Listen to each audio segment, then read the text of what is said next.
The Cavalcade of America, presented by DuPont.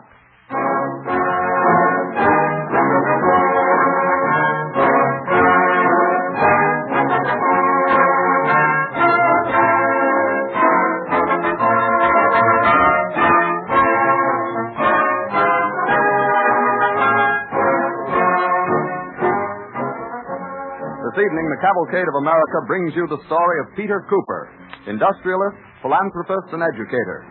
Cooper found fame and fortune late in life and used his success to help young people just beginning the struggle of life. His own life was a continued attempt to improve conditions around him. And today, research chemists are following that same ideal.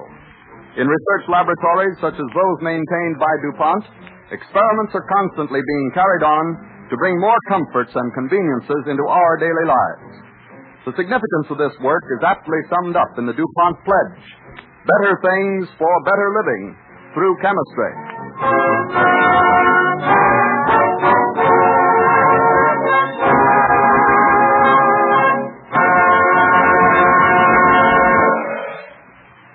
As an overture, Don Voorhees and the Cavalcade Orchestra bring us a special setting of Jerome Kern's well-known Babes in the Wood from the musical comedy Very Good Eddie.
Peter Cooper was born in 1791, the fifth child in the family.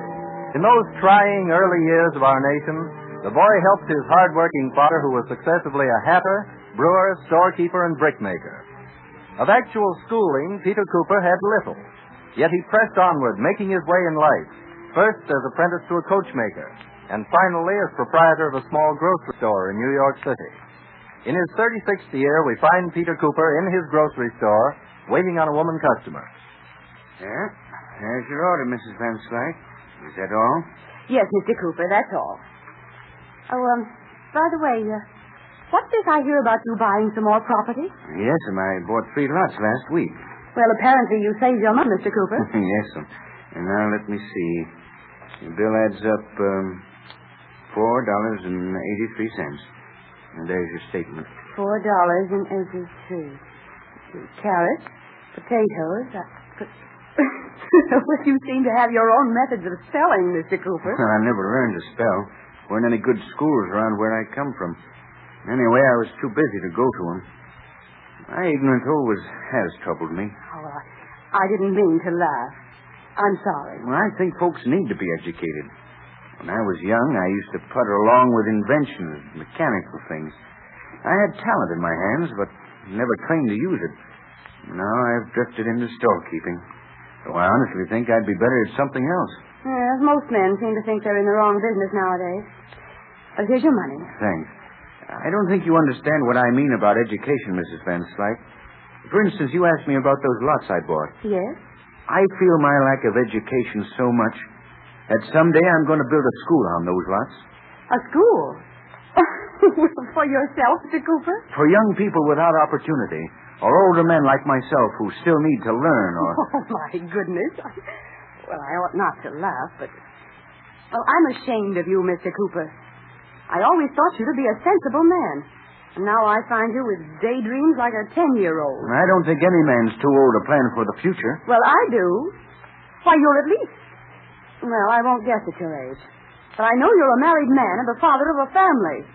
Now, don't talk nonsense about fools, Mr. Cooper. You be sharper about your business. And you don't even close your store at regular hours. Good evening. Good evening. What? Oh, it's you, John Freeland. Quite a talking to you got, Peter, huh? Where were you all the time, John? Sitting down behind that cracker barrel till the storm blew over. Listen, John, did you hear her laugh at my school? Well, Peter, most of the neighbors think you are just talking when you start planning that school of yours. Well, why shouldn't I plan something big, John? Lectures for young mechanics and engineers and a big free reading room. It's a lot of money to start a free school, Peter. I know it. That's why I got to find a larger business. Why? You're doing well right here, aren't you? What were you telling me yesterday about a glue factory up for sale? Peter, you're not serious about that, are you? Well, they want $2,000. I've got that much. And the real reason they're selling it is because nobody in this country knows how to make glue. Whenever I hear anyone say no one in this country knows how, I want to find out. They make glue in England and in Germany. Sure they do. They have chemists, men who have been working for years. Well, if they can find out, so can I. Now, blow out the lamp on the counter, will you, John, while I lock up? Well, surely, Peter. Thanks. That widow Van Slyke seems to have gotten you all riled up, Peter. It was what she said about my being too old to plan a future and work for it. Well, you're 36. Well, what's that? She thinks I'm at the end of my life, does she? I'm just beginning.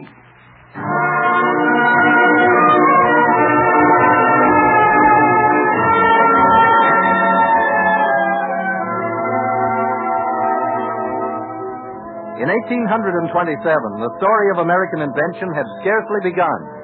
As a young country with few trained scientists, the United States still had to look abroad for many of her manufactured products. But men like Peter Cooper were to change her from a backwoods nation to a first-rate power. In a small factory standing near the location of New York's present Metropolitan Tower, Peter Cooper started looking for a good glue, which was to be the basis of many other important manufactures.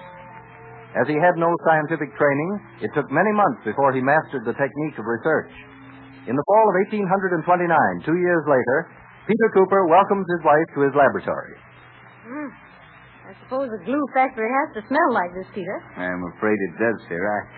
I don't like to ask a good housekeeper like you into this laboratory of mine, but I finished my last experiment now, and I wanted you to know about it. Did you solve what was bothering you, Peter? Yes, I've got the whole solution. I guess I must have solved some mighty difficult problems in chemistry during the last few years without knowing myself what I was doing. Well, anyway, I've got the right ingredients now and a way to put them together. I can make the best glue in the world. Why, Peter Cooper, you sound almost boastful. Well, I can't help it. It's true. It's better than English glue and German, too. And I wanted you to see everything, Sarah, because Well, you've had a hard struggle, too.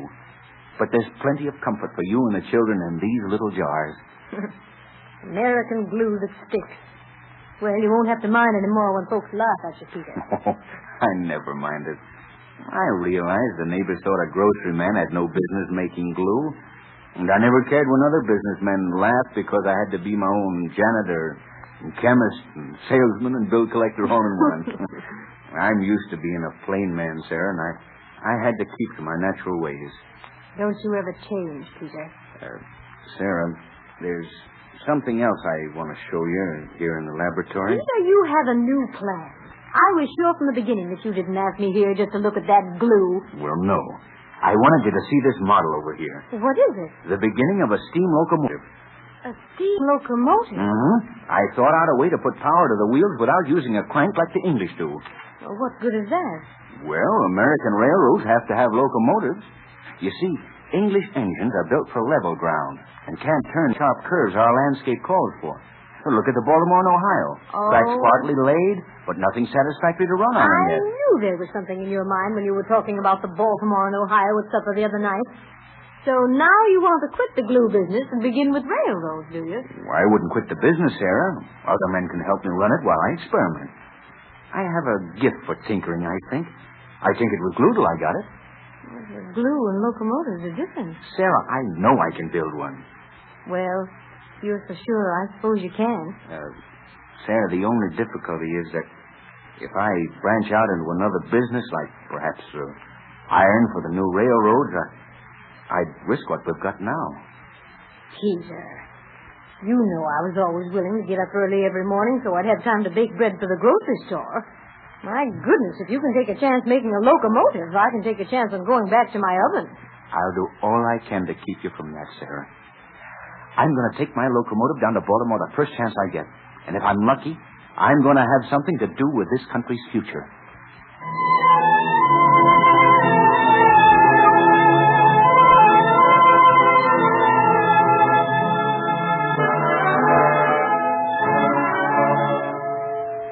Glue and then iron. Peter Cooper purchased an ironworks near Baltimore and became interested in railroad development. His technical knowledge of engines came to him through natural talent and hard work.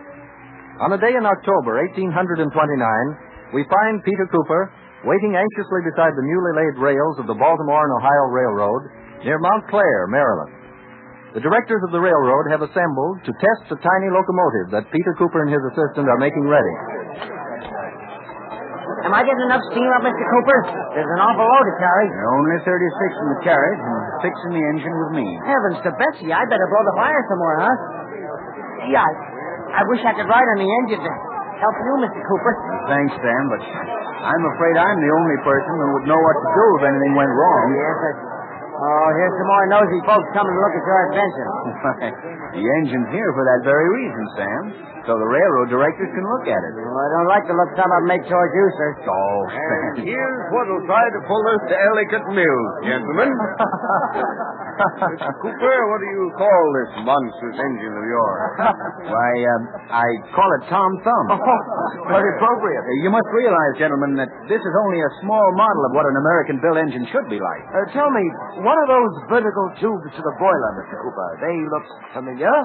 Those are musket barrels, Mr. Croft. Musket barrel. Very ingenious. And may I ask if that is a wash boiler set endwise? Well, it's the same idea as a wash boiler. See, Croft, the whole thing is thrown together out of odds and ends. Child's toy. Yes, obviously.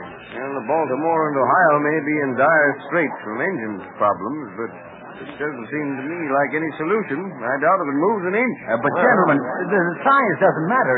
Well, we shall see, Mr. Cooper. Croft, is the man had experience with engines before? Why, no. See, he's a glue maker from New York. I told you, Mr. Cooper. They aren't all friendly. Well, that's what we have to expect, Sam. I Step suppose. forward, please, gentlemen. Take your places. Good luck, Mr. Cooper. Thank you, Sam. Thank you. And this is the engine that's expected to take contacts away from our English model jet. Let's have a look before we get aboard. Small enough, isn't it? Are you Mr. Cooper? Yes, sir. Well, let me compliment you, sir. The president of the road has spoken very hopefully of your work. As an engineer visiting your country, I'm greatly interested in any new features you've developed. Well, thank you, sir. Naturally, I'm a bit nervous, and I appreciate any kind words. Take your places, gentlemen. Please, the journey must start. If it is a journey. Let's get aboard quickly, Jerry. There's some space right in front by the engine. Good luck, Mr. Cooper. Well, thank you, sir. Don't push. Come, Jerry. Don't push. I wish we might ride on the engine. Well, we get a better view here. We're all aboard, Mr. Cooper. Very well, sir. Here we go.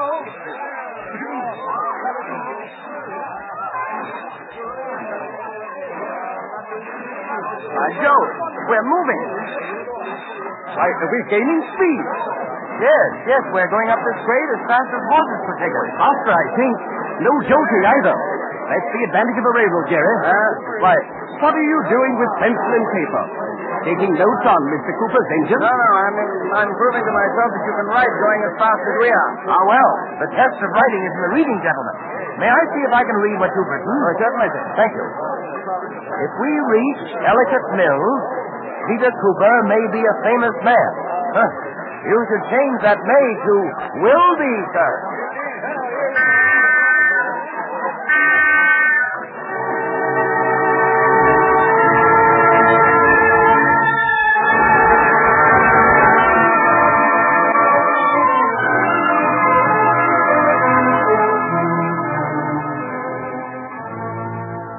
Peter Cooper, in his middle 40s, became a man of tremendous importance. He continued inventing, and his achievements seemed endless.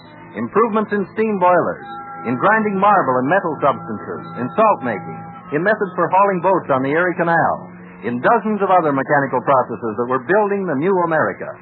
He was a leading spirit in the first attempts to lay an Atlantic cable, and he became a potent factor in American industry.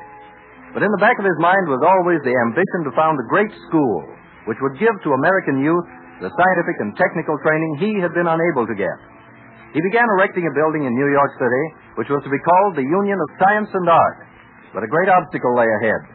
In 1857, in the office of the Cooper Industries, Peter Cooper, now in his 60s, talks to his younger associates. Yeah, what's going on outside, Slade? Can you see from the window? Well, there's a line 3 blocks long in front of the Union Bank.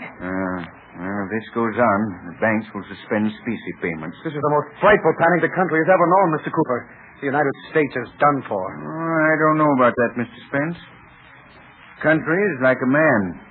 Can stagger through a lot of trouble and somehow keep on its feet. I hope your courage is justified, Mr. Cooper. Mr. Cooper. Very bad news from the ironworks. I was afraid of it. Well, out with it, Randall. We can stand anything. Blackwell and Company gone under, or the Gridley Weston firm? Well, Gridley and Weston can pay us a little.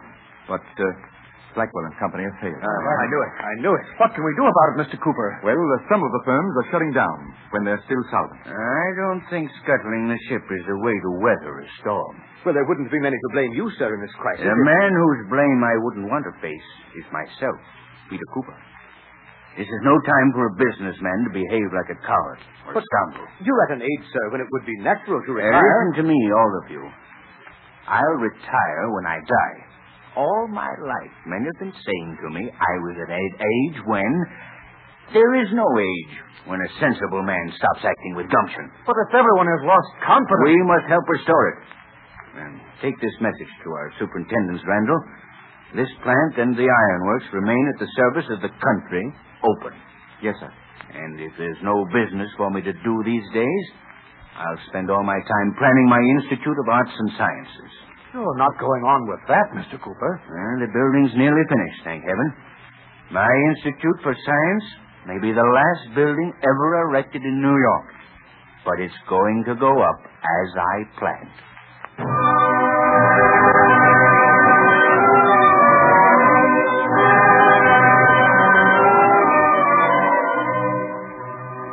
The Union of Science and Art was completed in the midst of panic by a brave man who did not doubt his country's eventual progress. Cooper Union, as it has always been called, was one of the first scientific and technical schools of first-rate ranking in the country. From its rostrum spoke a host of distinguished lecturers. It showed American industry, already aware that the old apprentice system was too slow for modern life, the way to train men for skilled posts. A few years after the opening, old Peter Cooper, wandering through the halls, speaks to a young teacher. I beg your pardon. Aren't you Mr. Crosley, the new engineering instructor? Yes, sir. Can I direct you somewhere? No, thank you. I'm Peter Cooper. Oh, Mr. Cooper, I beg your pardon. I've seen pictures of you, but I didn't know. I didn't expect you. You didn't expect to see an old man like me fluttering about the halls, striking up conversations with strangers, huh? I'd like to meet my instructors. Well, I'm honored to meet you, sir. I was very happy when I received word that I was to teach at Cooper Union. It's a remarkable school, sir. Someday people will realize how much you've done here and how many new ideas and education you've started. Thanks. But what worries me is that I'm so little used to the school now that it's started. That's a strange feeling, Mr. Crosley, to have an idea all your life, but to be so ignorant of book learning yourself that you have to turn it over entirely to other men. Oh, but surely all the big decisions have been yours. Oh, the big decisions, yes. But I come down here several days a week and roam about, hoping I'll come upon things, human details, that I could settle. Now, you're new, Mr. Crosley. If you think of any improvements, you come straight to me. I will, sir. Are you going into the director's office? Well, let me open the door for you. Yes, thank you. Good morning, Mr. Cooper. Good morning. So, mademoiselle, you should listen to me and then tell the director about my son here, if you will, please. It's no use, Father. Don't plague the lady. Your son is right, sir. He's too young to enter Cooper Institute, and I won't bother the director. Miss Costello. Oh, good morning, sir. Did you want to see Mr. Hewitt? Would you mind telling him I'm here? I can wait if he's busy. Just a moment, sir. I'll tell him. Monsieur. Father, don't bother this gentleman, too. Let us go now. We knew I was too young to study here. What's the trouble, my boy? You are younger than most students who try to enter our classes. What do the years matter, monsieur le professeur? Is it not the brain of this boy that counts? His eyes that see so deeply, his fingers that are so clever with a pencil. Oh, so. You want to enter a drawing class, young man? Yes, monsieur. Monsieur le professeur, I am a poor cobbler. I come to America from France to enjoy your great free country. Perhaps you teach drawing. Perhaps you will help my Auguste. Oh, I'm not a professor, sir. I'm too learned a man for that. Oh, not a professor. Pardon, monsieur. Come, my son. We have wasted our time. Gather your drawings. Bien. Pas de chance. Just a moment, sir. I'm sorry, sir. My father, he has counted so long on this. He meant no insult. I know how he feels.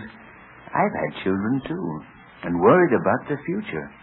Are those your drawings in that great bundle under your arm? Yes, monsieur. Oh, would you show them to me? But, monsieur, if you are not a I will gladly show them to you, monsieur. I have carried them all this way and no one looks. Well, put them here on this table. Yes, monsieur. This one is an old bakery woman. Sometimes she gives me cake. Yes. You've caught the look of a gentle, warm-hearted woman. Auguste, viens. And here's father bending over a boot to mend it. You can only see the top of his head, but it is the hands mostly. Yes, I see that. I have always liked to make beautiful things too, son. When I was your age, they apprenticed me to a carriage maker, and I love to carve wood. I love best to model, sir, to work with my hands in clay. But one must learn to draw first. If I only had someone to teach me. Well, son, I'm sorry to delay you, Mr. Cooper. Mr. Hewitt says to go right in. Oh, that's all right, Miss Costello. Monsieur Cooper? Are you Monsieur Peter Cooper? Yes, son. And I want to know your name. Saint-Gaudin, monsieur. Auguste Saint-Gaudin. We should not have troubled you with these drawings. Miss Costello, tell Mr. Hewitt I'm sending a substitute for my appointment. This little boy. But what for, Mr. Cooper? Hewitt will understand when he looks at these drawings. Good luck to you, Auguste. Mr. Hewitt will take care of your enrollment in the school. Merci mille fois, monsieur. Merci. Monsieur Cooper. I thank you. I hope I may do something for you someday. Let us see you do something for the school, son. I'm expecting great things of you, Auguste. Don't disappoint me.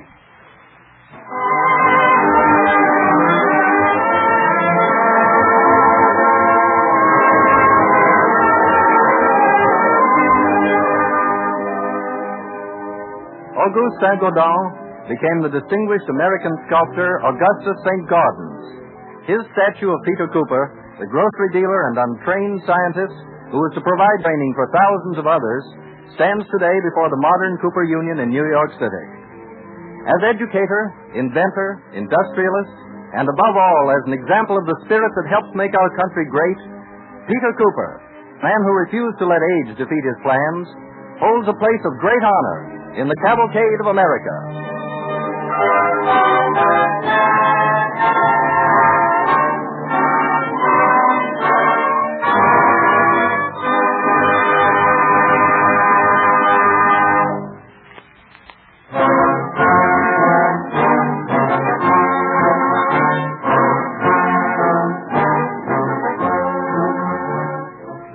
Today, industry has responsibilities beyond immediate sales. Not only are industrial firms expected to turn out useful goods at fair prices, they must constantly improve those products, develop new ones, and enable more people to share their benefits by constantly lowering costs. The DuPont Company, representative of the chemical industry, has just issued its annual report covering its activities for 1936 and reviewing the progress made by the company during its 135th year of existence. Many people think of 1929 as the peak of good times for everybody. But what do we find when we compare DuPont's activities during that so-called boom year with its record for 1936? Here are a few comparisons. Prices. Average price of DuPont products now 30% below 1929. $31 million spent last year to extend manufacturing facilities, improve operating efficiency. Employment. 1929, average number DuPont employees, 42,000. December 1936, 53,000, an increase of 11,000 people.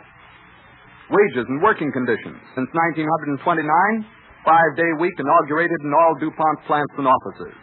2-week vacation with pay extended to all employees, including factory workers. Despite shorter hours and 14% lower cost of living, average weekly earnings now above boom year. Total payroll 1929, $72 million.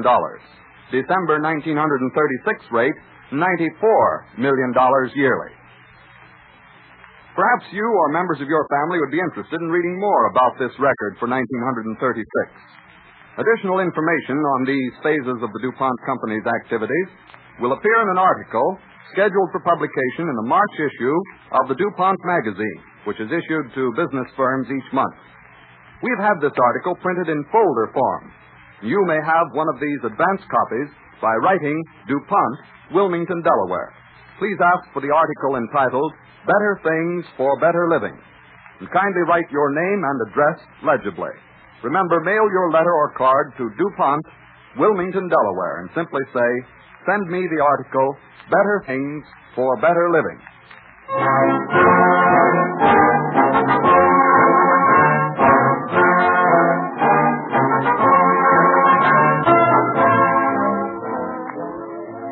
An ounce of prevention, the story of inoculation as first practiced in America as a smallpox preventive, will be the subject of the broadcast when next week at this same time, DuPont again presents the Cavalcade of America. This is the Columbia Broadcasting System.